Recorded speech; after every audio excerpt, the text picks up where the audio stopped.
क्या आप जानते हैं दोस्तों, डॉक्टर भीमराव अंबेडकर सिर्फ संविधान निर्माता ही नहीं बल्कि एक ऐसे महान अर्थशास्त्री भी थे जिन्होंने भारत की फेडरल फाइनेंस सिस्टम की नींव रखी। 1917 में लिखी गई उनकी किताब the evolution of provincial finance in British India ने दिखाया कि किस तरह ब्रिटिश सरकार ने प्रांतों के साथ अन्याय किया और कैसे एक न्यायपूर्ण वित्तीय ढांचे की जरूरत थी। आज का पूरा पॉडकास्ट इसी किताब पर है, तो बने रहिए हमारे साथ सिर्फ AI यात्रा देश दर्शन पॉडकास्ट पर।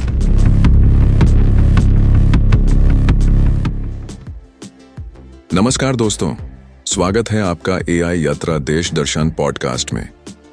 आज हम एक ऐसी किताब की चर्चा करने जा रहे हैं जिसने भारत की आर्थिक और राजनीतिक सोच को गहराई से प्रभावित किया। यह किताब है the evolution of provincial finance in British India, जिसे डॉक्टर भीमराव अंबेडकर ने 1917 में लिखा था।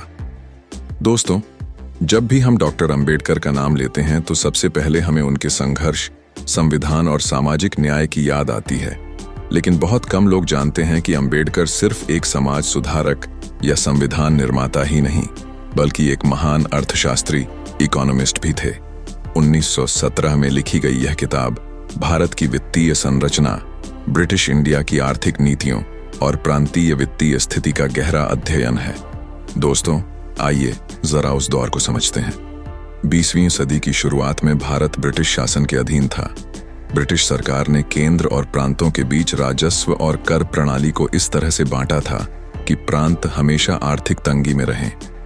केंद्र सरकार के पास बड़े टैक्स और राजस्व स्रोत थे, जैसे आयात निर्यात कर, कस्टम ड्यूटी, आयकर, इनकम टैक्स, रेल और डाक विभाग की आमदनी, जबकि प्रांतों के पास ऐसे टैक्स थे जो लोगों पर भारी बोझ डालते थे, जैसे जमीन का लगान, लैंड रेवेन्यू, नमक कर, सॉल्ट टैक्स, शराब कर, एक्साइज ड्यूटी। इस असमानता के कारण प्रांतीय सरकारें हमेशा कर्ज में डूबी रहती थीं और जनता को और ज्यादा करों का बोझ झेलना पड़ता था। अंबेडकर ने अपनी किताब में इस पूरी व्यवस्था का वैज्ञानिक तरीके से अध्ययन किया। उन्होंने विस्तार से बताया कि किस प्रकार ब्रिटिश गवर्नमेंट ने सेंटर स्टेट फाइनेंशियल रिलेशंस को असमान और शोषणकारी बनाया। उनका तर्क था कि प्रांतों को पर्याप्त आर्थिक अधिकार नहीं मिले। 2. राजस्व का बंटवारा अन्यायपूर्ण था। 3. प्रांतों को जरूरी सामाजिक सेवाओं, शिक्षा, स्वास्थ्य, सिंचाई पर खर्च करने के लिए पर्याप्त साधन नहीं मिलते थे। अंबेडकर ने यह भी कहा कि जब तक प्रांतों को स्वतंत्र वित्तीय अधिकार नहीं मिलेंगे, तब तक भारत का आर्थिक विकास संभव नहीं है। दोस्तों, यहीं से अंबेडकर ने फेडरल फाइनेंस सिस्टम की नींव रखी। उन्होंने सुझाव दिया कि केंद्र और प्रांतों के बीच राजस्व का संतुलित बंटवारा होना चाहिए। टैक्सेशन और एक्सपेंडिचर का अधिकार न्याय संगत तरीके से बांटा जाना चाहिए। प्रांतों को अपने विकास कार्यों के लिए आर्थिक स्वतंत्रता दी जानी चाहिए। यानी यह किताब आने वाले समय के लिए भारत के फेडरल स्ट्रक्चर का आधार बनी। Impact of the book. इस किताब का असर तत्कालीन ब्रिटिश सरकार पर भी पड़ा। हालांकि अंग्रेज इसे पूरी तरह लागू करने के पक्ष में नहीं थे, लेकिन भारतीय नेताओं और अर्थशास्त्रियों ने अंबेडकर की बातों को गंभीरता से लिया। आगे चलकर जब भारत का संविधान बना तो उसमें सेंटर और स्टेट्स के बीच फाइनेंशियल रिलेशंस तय करने में अंबेडकर के विचारों का गहरा असर दिखाई दिया। आज भी भारत में फाइनेंस कमीशन जो हर 5 साल पर बनती है, उसका विचार कहीं ना कहीं इसी सोच से जुड़ा है। दोस्तों, यह किताब हमें यह समझाती है कि अंबेडकर सिर्फ समाज सुधारक या संविधान निर्माता ही नहीं बल्कि भारत के पहले बड़े इकोनॉमिस्ट भी थे। कोलंबिया यूनिवर्सिटी और लंदन स्कूल ऑफ इकोनॉमिक्स में उनकी शिक्षा ने उन्हें विश्व स्तरीय दृष्टिकोण दिया।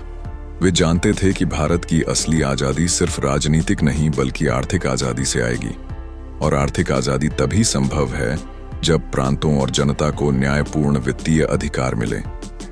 आज के समय में रेलेवेंस दोस्तों, आज जब हम सेंटर स्टेट रिलेशंस की बात करते हैं या GST के रेवेन्यू शेयरिंग की चर्चा करते हैं, तब भी यह किताब बेहद प्रासंगिक हो जाती है। आज भी राज्यों को केंद्र से अधिक अधिकार और आर्थिक हिस्सेदारी चाहिए।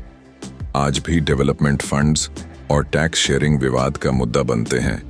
यानी अंबेडकर की सोच आज भी भारत की वित्तीय बहस में जीवित है। तो दोस्तों, यह थी चर्चा डॉक्टर भीमराव अंबेडकर की ऐतिहासिक किताब the evolution of provincial finance in British India पर। यह किताब हमें याद दिलाती है कि अंबेडकर की सोच कितनी व्यापक थी। वे समाज सुधारक, संविधान निर्माता, दार्शनिक और साथ ही एक महान अर्थशास्त्री भी थे। अगले हफ्ते हम अंबेडकर की अगली किताब पर पॉडकास्ट लेकर आएंगे, सिर्फ और सिर्फ आपके अपने चैनल AI यात्रा देश दर्शन पॉडकास्ट पर। जय भीम।